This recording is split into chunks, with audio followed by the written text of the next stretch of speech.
pertama yaitu teknik pemberian informasi.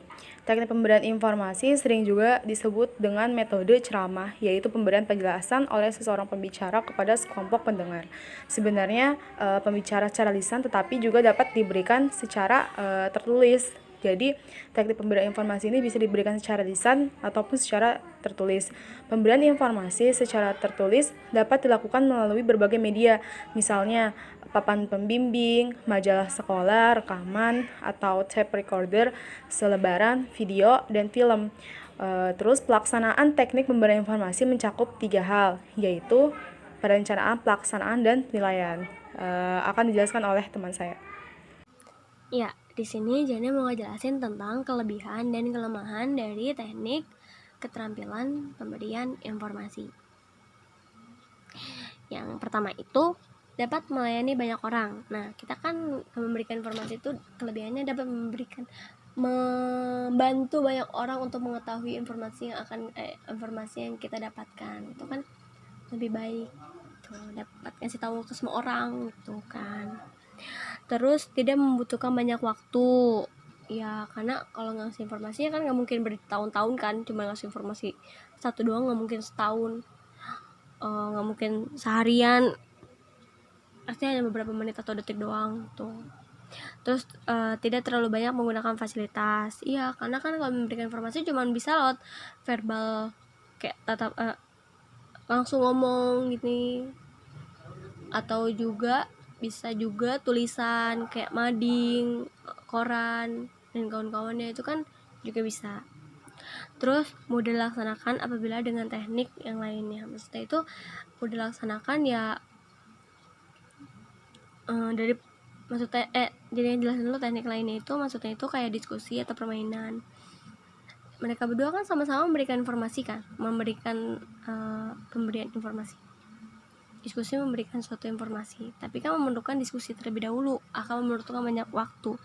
Sedangkan kalau pemberian informasi yang sekarang dia sampaikan tuh ya lebih mudah, karena langsung bisa seperti yang dia bilang tadi, bisa langsung ngomong kayak gini, intinya, poinnya, apa yang kita inginkan, apa yang kita ingin berikan ke orang lain itu kan bisa dapat lebih mudah. Itu juga lebih mudah dimengerti juga kan, karena kalau langsung ngomong kayak gini. Atau juga tulisan itu juga kan langsung lebih mudah, maksudnya langsung poinnya aja kan lebih mudah diterima, mudah dilaksanakan dibandingkan dengan sesuatu yang bertele-tele tuh. Apabila pembicara pandai menggunakan gambar dan kata-kata, bahannya akan lebih menarik. Maksudnya itu kelebihannya tuh kayak mading. Misalnya sekarang kan lagi covid kan pencegahannya kita harus mencuci tangan. Nah itu kan bisa kita menggunakan mading, terus pamflet atau apapun dan sebagainya. Itu bisa bikin ada gambar tangannya, langkah pertama tangannya harus kayak gini, langkah kedua harus kayak gini, langkah ketiga harus kayak gini gitu tuh, yang mau cuci tangannya baik seperti apa gitu kan. Ada gambar-gambar kuman-kuman gitu, itu kan juga bakal lebih menarik untuk dilihat dan dapat lebih mudah dicermati, diterima. Mantul gak? Lalu kelemahannya itu biasanya sering dilaksanakan secara monolog. Nah biasanya tuh orang-orang tuh kalau misalnya udah nggak tahu informasi, biasanya dia nggak cuma ngasih tahu ke satu orang doang, seringnya kayak gitu, nggak ngasih tahu ke yang lainnya gitu kan, kasihan yang lainnya nggak tahu informasinya, jadi gitu tuh biasanya seringnya kayak gitu.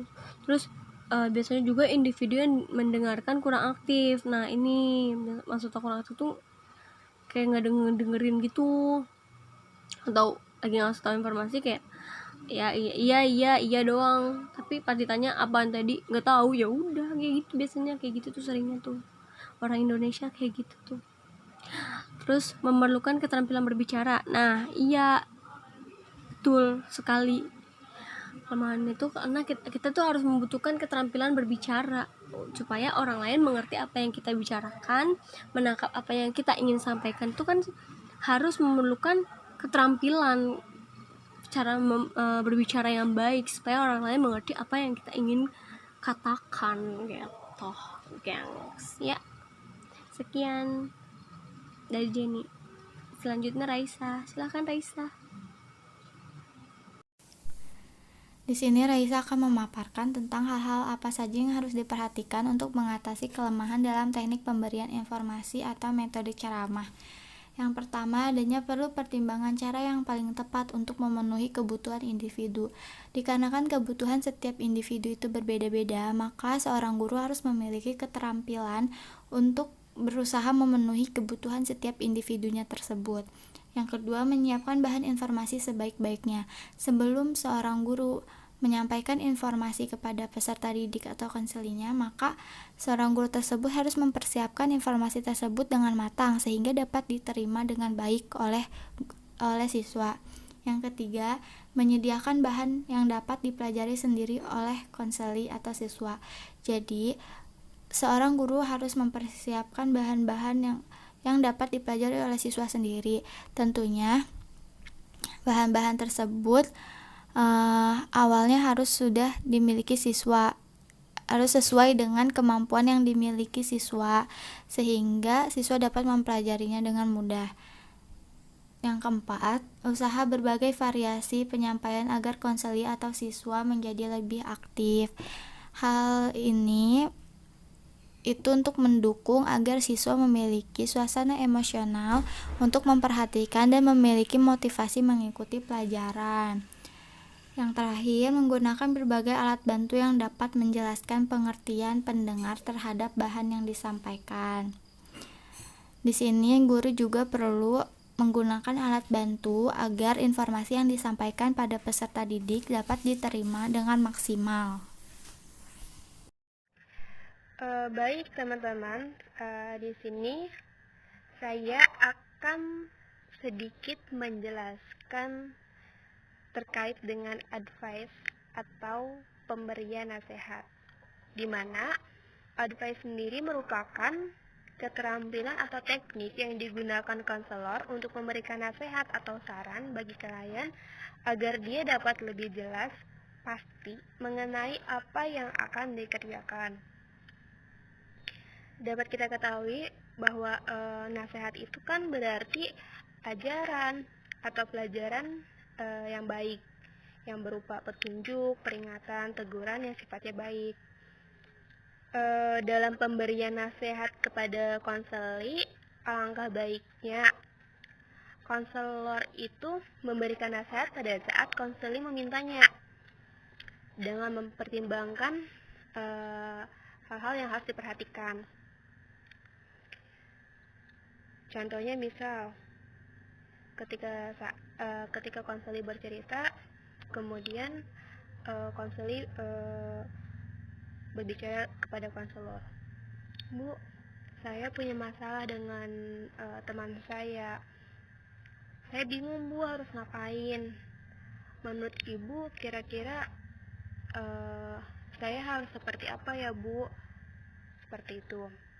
Nah, pada saat itu kan si konseli meminta saran atau nasihat kepada konselor, dan konselor pada saat itu bisa menjawab, dari apa yang kamu ceritakan tadi, alangkah baiknya kamu melakukan A, B, C demi memperbaiki hubungan kamu dengan teman kamu, seperti itu. Jadi gitu teman-teman, seorang konselor itu dapat memberikan nasihat kepada konseli lebih baiknya ketika konseli memintanya. Pemberian nasihat ini harus dan memang pasti dibutuhkan oleh seorang konseli dengan melihat kondisi atau situasi yang konseli bicarakan. Nah, selanjutnya Kintan akan membahas tentang jenis-jenis advice atau jenis-jenis pemberian nasihat. Yang pertama ada advice langsung. Jadi advice langsung di sini adalah saran atau nasihat yang diberikan langsung kepada klien berupa fakta jika klien sama sekali tidak mempunyai informasi tentang fakta atau hal yang dihadapi. Nah, contoh kalimat dari advice langsung ini adalah sebaiknya Anda, semestinya Anda. Nah, contoh kasusnya yaitu konseli berkata, Bu, saya ingin sekali mengikuti lomba karya ilmiah antar sekolah yang biasa diadakan setiap tahun. Tapi saya belum mengetahui bagaimana prosedurnya. Apakah Ibu mengetahui? Selanjutnya konselor menjawab, jika mengenai hal itu, Ibu juga belum memiliki informasi lebih lanjut. Mungkin sebaiknya kamu bertanya kepada kesiswaan agar bisa mendapatkan informasi yang lebih jelas. Nah, yang kedua ada advice persuasif. Advice persuasif adalah saran atau nasihat yang diberikan konselor bila mana klien telah mengemukakan alasan-alasan yang logis dan dapat diterima dari rencana yang ia gunakan. Nah, contoh kalimat dari advice persuasif ini adalah berdasarkan yang Anda ceritakan, maka berdasarkan alasan Anda, maka dan sesuai pernyataan Anda, maka seperti itu. Nah, contoh kasusnya itu, konseli berkata, Bu, saya merasa saya termasuk orang yang boros, yang suka membuang-buang uang untuk hal-hal yang tidak penting. Padahal tahun depan saya akan mengikuti study tour yang diadakan sekolah, dan saya belum mulai menabung. Saya ingin bisa menabung mulai dari sekarang, agar saat study tour nanti saya tidak terlalu membebani orang tua saya. Selanjutnya konselor menjawab, jadi berdasarkan apa yang kamu ceritakan tadi, yaitu bahwa kamu ingin mulai bisa menabung dari sekarang agar kamu dapat meringankan beban orang tua kamu saat study tour nanti, itu adalah sebuah rencana yang sangat baik sekali. Jadi segera laksanakan rencana itu. Nah, selanjutnya yang ketiga ada advice alternatif. Advice alternatif adalah nasihat atau saran yang diberikan konselor setelah klien ini mengetahui kelebihan dan kelemahan setiap alternatifnya. Nah, contoh kalimat dari advice alternatif itu adalah, mari kita bicarakan bersama, mari kita berdiskusi bersama. Nah, contoh kasusnya itu seperti konseli berkata, Bu, saya bingung karena saya ingin masuk ke perguruan tinggi swasta karena di sana terdapat jurusan yang saya senangi. Sedangkan orang tua saya ingin saya masuk ke perguruan tinggi negeri karena menurut mereka itu lebih murah. Selanjutnya konselor menjawab, baik, mari kita diskusikan bersama apa kelebihan dan kelemahan dari masing-masing perguruan tinggi swasta dan negeri tersebut, sehingga nanti dapat ditentukan pilihan mana yang paling menguntungkan untuk kamu. Nah, selanjutnya konselor dan klien ini membahas keuntungan dan kelemahan atau faktor-faktor yang mendukung dan faktor-faktor penghambat dari setiap pilihannya tadi. Selanjutnya, konselor berkata, setelah mengetahui kelebihan dan kelemahan setiap pilihan yang ada, maka sebaiknya kamu memilih pilihan yang paling menguntungkan untuk kamu beserta seluruh resikonya. Seperti itu. Yang pertama adalah agar klien atau konseli lebih jelas dan lebih pasti mengenai apa yang dikerjakannya. Ini adalah tujuan dari pemberian saran persuasif, di mana klien telah mengemukakan alasan-alasan yang logis dan dapat diterima dari rencana yang akan dilakukannya. Jadi konselor bertujuan memberikan saran untuk lebih meyakinkan lagi dan lebih memastikan tentang apa yang akan dilakukan konseling ke depannya.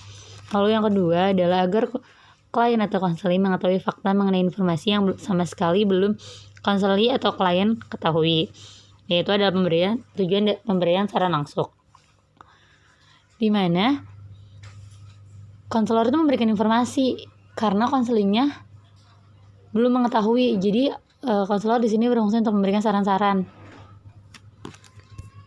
Lalu selanjutnya adalah agar klien mengetahui kelebihan dan kekurangan setiap alternatif pilihan. Itu adalah tujuan dari pemberian saran alternatif, di mana konselor memberitahukan secara lebih jelas lagi dan menyarankan kelebihan dan kekurangan dari pilihan-pilihan yang ada dan dapat dilakukan konseling ke depannya.